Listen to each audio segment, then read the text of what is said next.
এই মানে হাগামা মহিলাদির যে ভাগ এই আজিও মানে একেটার ক্ষমতা এটা মানে লবি এই আজিও চলি আছে। গতিকে আমি হাগামার মহিলাদি ডাঙৰীয়া যি মহান যি আলোচনাৰ এইটো বিফলতাৰ কাৰণটো মূল দায়ী বুলি ক'ব বিচাৰোঁ। আৰু সেইকাৰণে আমি এই সিদ্ধান্ত চৰম সিদ্ধান্ত গ্ৰহণ কৰিব লগা হৈছে। শক্তিশালী ৰাজনীতি গঠন কৰাৰ উদ্দেশ্যৰে আমি কামফা বৰগোহাঁই আৰু বহুতো BPFৰ বহুতো নেতা কৰ্মী আছে।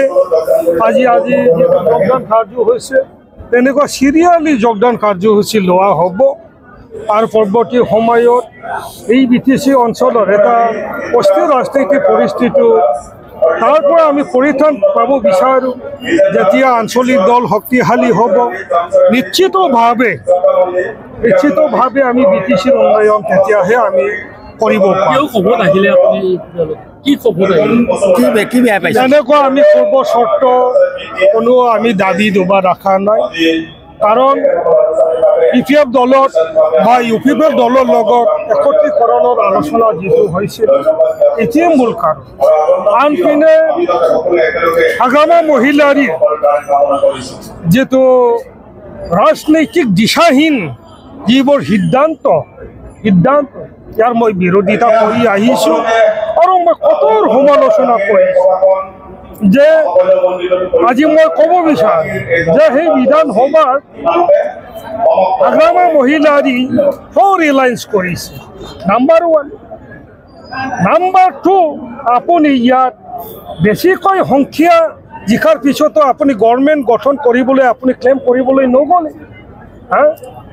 নাম্বাৰ 3, আপুনি ইয়াত বাই ইলেকশ্যনত আপোনাৰ ভূমিকা সন্দেহজনক আছিল আৰু পাৰ্লামেণ্টাৰী ইলেকশ্যনত আপুনি সন্দেহজনকভাৱে আপুনি 8-9 দিন আপুনি লুকাই আছে।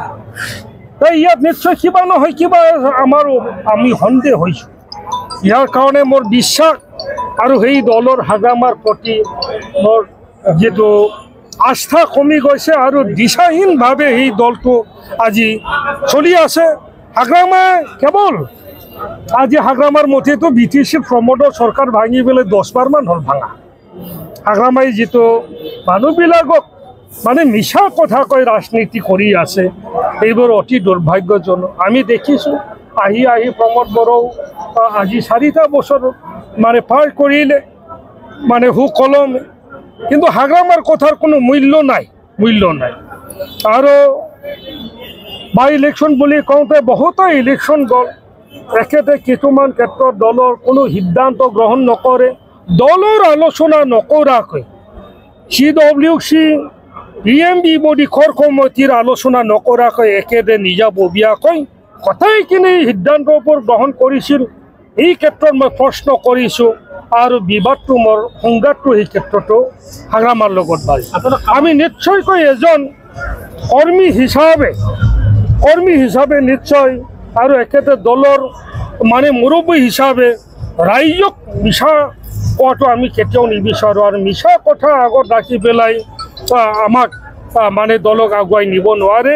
এই কথা আমি অতিকৈ দুখ লাগিছোঁ আৰু মই আহ্বানো কৰিছোঁ আমাৰ দলত, আৰু বহুতো আলোচনা হৈছে অতি শীঘ্ৰে দল ত্যাগ কৰিব, বহু BPFৰ নেতা কৰ্মী আহিব।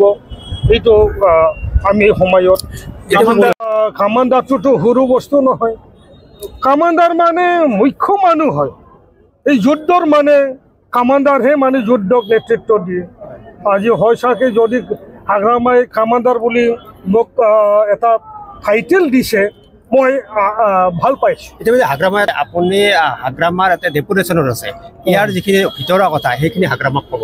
আপুনি হাগ্ৰামা এজন জকাৰ হ'ল অনাই তনাই বকি ফুৰে। আৰু আপোনাক এটা কথা কওঁ, আজিলৈকে সি BPF দলত হেডকোৱাৰ্টাৰত আজিলৈকে গৈ পোৱা নাই। 18 বছৰ হ'ল BPFৰ মুখ্য কাৰ্যালয়ত এখেতে নবহে। আজি BPF দলক মই দল হৈ আছে বুলি নাভাবোঁ, কাৰণ এই হাগ্ৰামাৰ কোম্পানী হৈ আছে।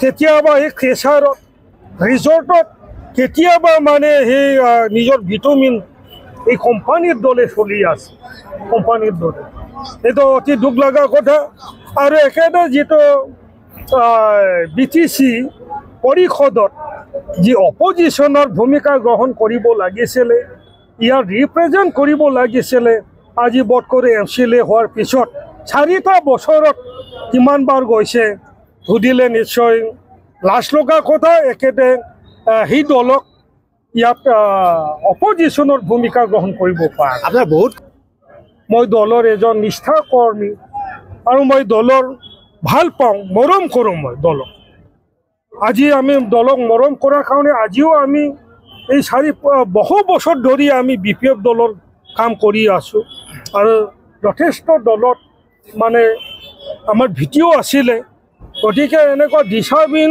একদম মানে ৰাজনীতি কৰাৰ কোনো হেৰি নাই আমি কি কৰিব বিচাৰিছে হাগ্ৰামাৰ কথা কিমান যুক্তিপূৰ্ণ সেই কথাবোৰ আমি এনালাইজ কৰিছোঁ আপুনি ইয়াৰ পূৰ্বেও BPF ত্যাগ কৰিছিল অন্য দলত যোগদান কৰিছিল হয় পুনৰ BPFত যোগদান কৰিলে আৰু তেনেধৰণৰ আগতো মই প্ৰমোদ বড়োহঁতৰ নেতৃত্বতে মই ইণ্ডিপেণ্ডেণ্ট হিচাপে বিধানসভা নিৰ্বাচনত অৱতীৰ্ণ হৈছোঁ ৰাজনীতিত আজি ক'ব গ'লে আপোনালোকে ৰাজনীতিৰ ইতিহাসত বহুত আপোনালোকে দেখিছে হয়তো সময়ত ৰাজনীতি নতুন দলত জন্ম হয় কেতিয়াবা সেই ৰাজনীতি দল ৰাইজৰ কি হ'ল নালাগাও হয় প্ৰয়োজনত ৰাজনীতি জন্ম হয় আৰু ৰাজনীতি আমি পথ পৰিৱৰ্তনো কৰিব লগা হয়